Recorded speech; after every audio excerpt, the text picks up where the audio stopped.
wabarakatuh. Alhamdulillahirabbil alamin. Allamal bil qalam, allamal insana ma lam ya'lam. Ashhadu alla ilaha illallah wa ashhadu anna Muhammadan abduhu wa rasuluh. La nabiyya ba'da, amma ba'du. Pertama-tama, marilah kita panjatkan puji beserta syukur kita kehadirat Allah Subhanahu wa taala. Salawat beserta salam tidak lupa pula kita sampaikan buat nabi besar kita, yakninya Nabi Muhammad sallallahu alaihi wasallam, yang mana beliau telah membawa kita dari alam kegelapan menuju alam terang benderang seperti yang kita rasakan pada saat sekarang ini. Baiklah, saya akan menyampaikan sebuah ceramah yang berjudul Bahaya Putus Asa dalam Islam. Hadirin yang dirahmati Allah, putus asa merupakan salah satu kondisi yang bisa saja dialami oleh siapapun di dunia ini. Namun ketahuilah, putus asa sebenarnya tergantung dari dalam diri kita sendiri. Dengan kata lain, kita dapat menghilangkan putus asa dari dalam diri kita. Kuncinya pun sederhana, yaitu dengan cara selalu berusaha dan berdoa kepada Allah Subhanahu wa taala, entah sesulit atau serumit apapun masalah yang kita hadapi dalam kehidupan sehari-hari. Mengapa demikian? Karena kebanyakan orang-orang yang mengalami putus asa disebabkan oleh dua hal pokok. Yang pertama, ketika ia ditimpa musibah dalam hal dunia seperti sakit, gagal dalam pekerjaan, dan cobaan lainnya yang tak lain merupakan ujian dari Allah Subhanahu wa taala dalam kehidupan. Yang kedua, ketika ia terjerumus dalam dosa-dosa yang membinasakan. Artinya, ia sudah terlalu sering melakukan dosa-dosa sehingga ia beranggapan bahwa dosa tersebut susah untuk diampuni oleh Allah Subhanahu wa taala.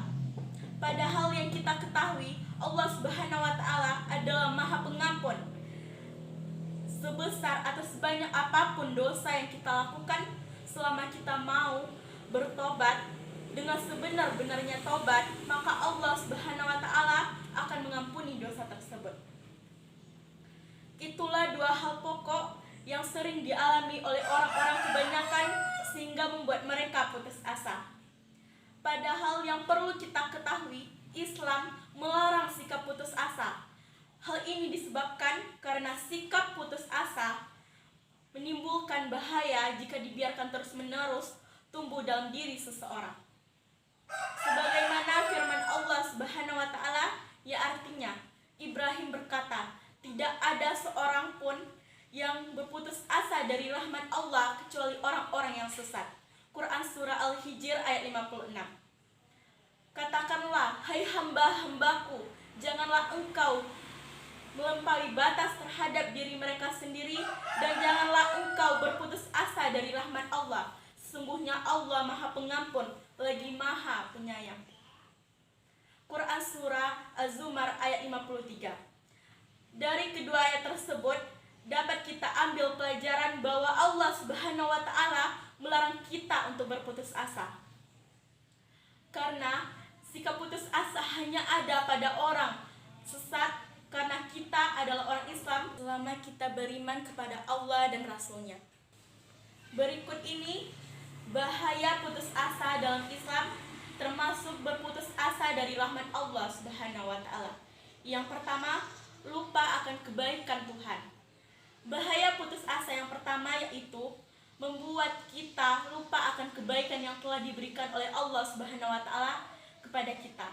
Sebagaimana firman Allah Subhanahu wa taala yang artinya, dan apabila kami rasakan sesuatu rahmat kepada mereka, niscaya mereka akan gembira dengan rahmat itu.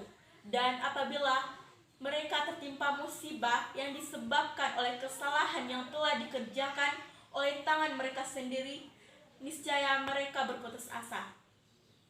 Dari ayat tersebut dapat kita ambil ibarah atau pelajaran bahwa putus asa membuat kita lupa akan kebaikan Allah karena tertutupi oleh rasa putus asa tersebut. Dalam istilah Islam, lupa akan kebaikan atau nikmat Allah disebut dengan kufur nikmat. Yang kedua, membuat kita rugi akan dunia dan akhirat. Bahaya putus asa yang kedua yaitu membuat kita menjadi orang-orang yang rugi baik di dunia maupun di akhirat. Sebagaimana firman Allah Subhanahu wa taala yang artinya, dan di antara manusia ada orang yang menyembah Allah dengan berada di tepi, maka ketika mereka memperoleh kebaikan, tetaplah mereka berada dalam keadaan itu. Dan ketika ia ditimpa suatu musibah, berbaliklah ia ke belakang. Rugilah ia dunia dan akhirat. Yang demikian itu adalah kerugian yang nyata. Quran Surah Al-Hajj ayat 11. Yang ketiga yaitu membuat kita memiliki derajat sama dengan kaum kafir. Bahaya putus asa yang ketiga yaitu membuat kita memiliki derajat sama dengan kaum kafir. Sebagaimana firman Allah yang artinya, hai anak-anakku, pergilah kamu dan carilah berita tentang Yusuf dan saudaranya. Dan janganlah engkau berputus asa dari rahmat Allah, dan sesungguhnya orang yang berputus asa dari rahmat Allah adalah kaum kafir. Jadi kesimpulan dari ceramah saya tadi adalah, janganlah kita berputus asa dalam menghadapi suatu masalah. Cobalah untuk sedikit berpikiran positif dan cobalah pandang sisi positif dari masalah tersebut, dan selalu berusaha dan berdoa kepada Allah agar kita bisa terhindar dari bahaya-bahaya yang ditimbulkan dari sikap putus asa. Oke, sampai disinilah ceramah yang dapat saya sampaikan. Kalau ada kata-kata yang salah, saya mohon maaf. Saya tutupi dengan wabillahi taufiq wal hidayah. Assalamualaikum warahmatullahi wabarakatuh.